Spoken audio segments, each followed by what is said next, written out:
Again! All those people just like that for no reason! Remember it, Bev? Remember why it makes you cry? Say it out loud for the first time in your life, and it will haunt you no more. Hi everyone, TARDIS Guy 123 here, and today I am back off my holiday and reviewing Damaged Goods, so returning in style in a way, and this one was actually quite hyped up by Big Finish, because it is a course written by Russell T Davies, who revived the show back in 2005, and it's sort of like, he's become a sort of like Doctor Who legend, I guess. Some people absolutely hate him for what he did to the show, others absolutely love him for what he did to the show, but either way, you can't deny he did bring it back. He sort of like made Doctor Who popular again, made it more mainstream, so that can't be a bad thing. And of course, this is his first involvement in a show, I guess, way back in 1996 when he wrote the original Damaged Goods novel, and now it is being adapted by Jonathan Morris into an audio starring Sylvester McCoy, Travis Oliver and Yasmin Bannerman. So that's very exciting, and as you can see on the cover here, you've got sort of like a creature coming up out of a grave there and attacking this man. It's sort of like classic scene from the original novel that's been adapted into this audio and also put on the cover there, which is sort of like a homage back to the original 1996 cover, which also had a similar scene there. And then you've got the TARDIS in the background there in this sort of like graveyard setting, with a council estate buildings in the background, and of course you've got the Doctor, Chris and Roz there. And this is the first sort of like other media thing for Chris and Roz. They were of course in the books, but this is the first time they've actually have a performance, I guess you could say, it's the best way to put it, so that's quite exciting as well. And now for the spine here, move that round, you've got the 7th Doctor logo bit, Doctor Who, Damaged Goods, and it is the 6th novel adaptation. On the back here, we have some other stuff right there, down there, based on the original 1996 New Adventures novel by Doctor Who writer and executive producer Russell T Davies. So they are sort of like using his name as a selling point right there. Directed by Ken Bentley also, and there is your full cast list and the blurb as well. Running time 120 minutes approx, so it's sort of like standard 2-disc length. And now opening this up, we've got all this fun stuff in here. You've got disc 1 there, and then if I flip this open, oddly enough, it flips open this way. Not sure why it does that, but it does. And yeah, you can see that there. There's disc 2 with parts 3 and 4 on it, it oddly lists, which is odd actually. I'll just bring that closer there. You can see maybe that it says parts 3 and 4. It doesn't actually, it only contains part 2, because this is only a 2-parter but in the hour-long format. So, not sure why that's the case, maybe it's a mistake, but oh well, that's just the way it ended up being. And now if we take the booklet out here, you've probably got to look at that alternative cover right there, which is very nice actually. It's quite nice how that logo worked, this cover, to be honest. And then on the inside we've got the Well-Mannered War, which is also available, which was released at the same time back in April. So yeah, that's quite cool. And now let's put this back. Also, you may have noticed that it flipped open to the right there rather than to the left. We'll talk about the 2 discs, which is odd because usually they open up this way, like the main range, so I'm not sure what's going on there. There doesn't seem to be much continuity when it comes to novel adaptations in what's it called, container respect, which is odd. I don't know why, but yeah, because Well-Mannered War opened up that way, English Red Death opened up that way, and then Romance and Crime and Damaged Goods open up this way. But yeah, that's just me being a bit picky. But anyway, onto the story itself. Damaged Goods. Now, before it came out, I was sort of like apprehensive about whether I wanted to buy it or not, because you know, I do love some dark Doctor Who stories, but this sort of like seemed like a different kind of dark, like real world darkness with sort of like drugs and whatnot. And that was, I wasn't really sure whether that would appeal to me or not. It just wasn't calling to me. Sometimes I thought, yes, I need to get this.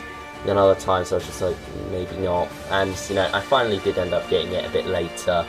And, you know, I was sort of like unsure about listening to it immediately.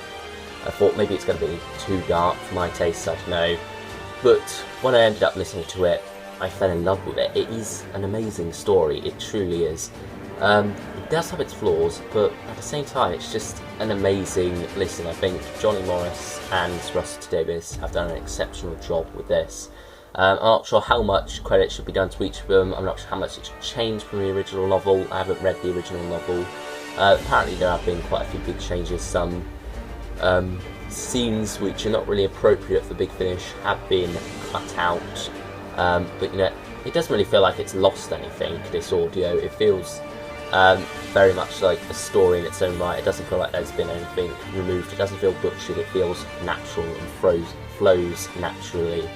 There's some wonderful characters in here, and you know, at the same time, one of the other reasons I've been apprehensive about it was because of the Seventh Doctor. I'm not too fond of that whole Master Chess Player idea. I like the Seventh Doctor more in sort of like his TV era, I guess, where there are sort of like hints of that in things like Curse of Kenrick, where he does go a bit dark. But at the same time, he's still shown caring about people and whatnot, and that's all very good. When this sort of like the New Adventures took that further, made him a bit far less human and a bit less likeable, and I wasn't sure about that. But here, he does something different actually. It sort of like shows a bit more straightforward Seventh Doctor. It's still kind of like got those manipulative edges to it, but at the same time he's sort of like put down in a real world environment, and he's forced to sort of like interact with these real people who have their own secrets, and you know, are sort of like not necessarily manipulating, but just hiding things which are plainly normal. It's sort of like family secrets really, which you naturally wouldn't share with strangers like the Doctor and whatnot. So that's very good. And he's sort of like got to work it out. He's got to solve this mystery, and at the same time, in a rather uncomfortable way, he sort of like has a wonderful speech himself in this story, where he's going on about each house being a separate fortress that he has to penetrate, and sort of like fighting monsters and whatnot. That is easy for him, but doing this kind of stuff isn't, you know, sort of like interacting with normal people just isn't his expertise. So that is very interesting how that sort of like plays out, and I really do love that, and it really does give Sylvester McCoy a very, very good, well, some very good writing for him by Jonathan Morris, and you know, he really does take that and run with it. It is one of his strongest performances, I will say. He does a very good job there. And then other characters as well. We've got, well, let's first talk about Chris and Roz. Now, it is a bit odd that they've been chucked in right in the middle. Obviously, they haven't been introduced yet, technically, well, in terms of Big Finish. So, for the actors, it must be quite difficult. Obviously, we do have their introduction story, original sin, coming up fairly soon. But for this, this is their first time acting as this. And sometimes that does show. It's a bit odd. Which is unfortunate. Yasmin Bannerman, for the most part, is fine with. She's fine with it. However, Travis Oliver, it's not really his fault, actually, I will say. It's more that Johnny Morris doesn't know how to write for this actor yet, so he sort of like does a couple of different things, which end up being a bit inconsistent in his character. But hopefully now that this character has been portrayed, they'll write him better in future, and hopefully these two characters do get future novels.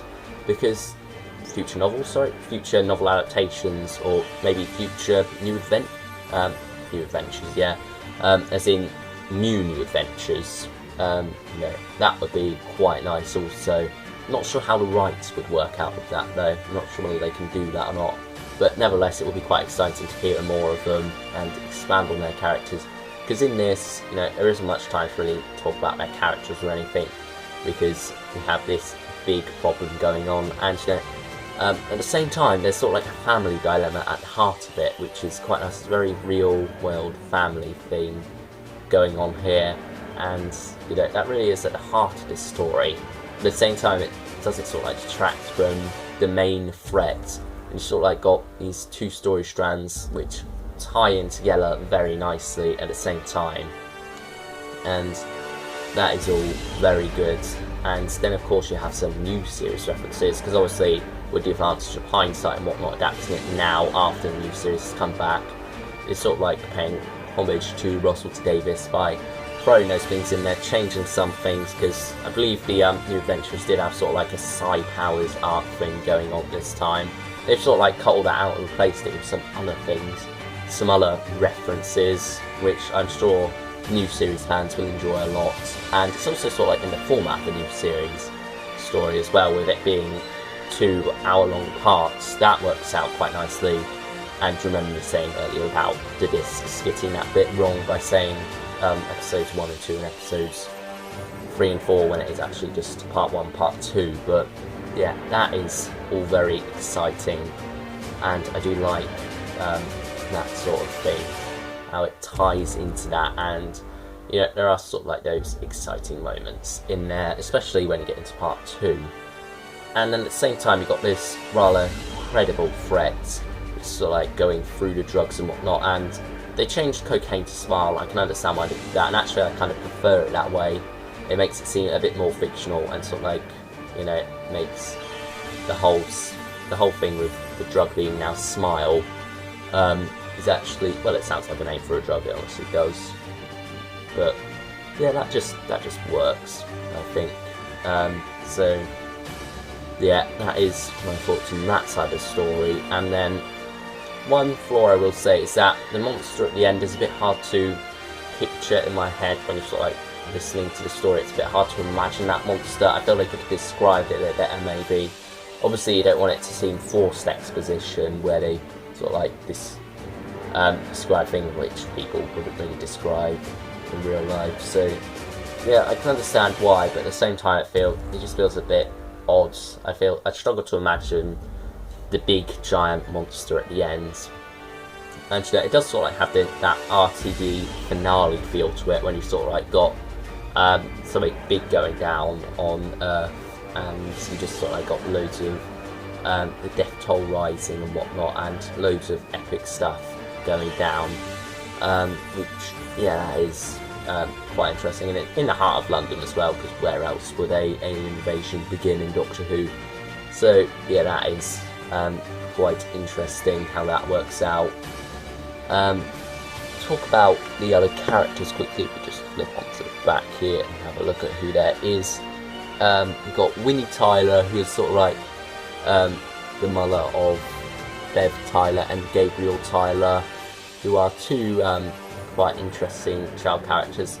Bev Tyler sort of like starts off as a main character and then sort of like drifts into the background a bit, and you know, Gabriel Tyler sort of like has a mystery going on around here, and then Winnie Tyler is just sort of like the put upon mother character, who is very much sort of like, she takes the Doctor at first, then after a while she sort of like starts to think, well, why are you butting into my business and whatnot, and all that stuff. And as I was saying earlier about sort of like the multiple fortresses.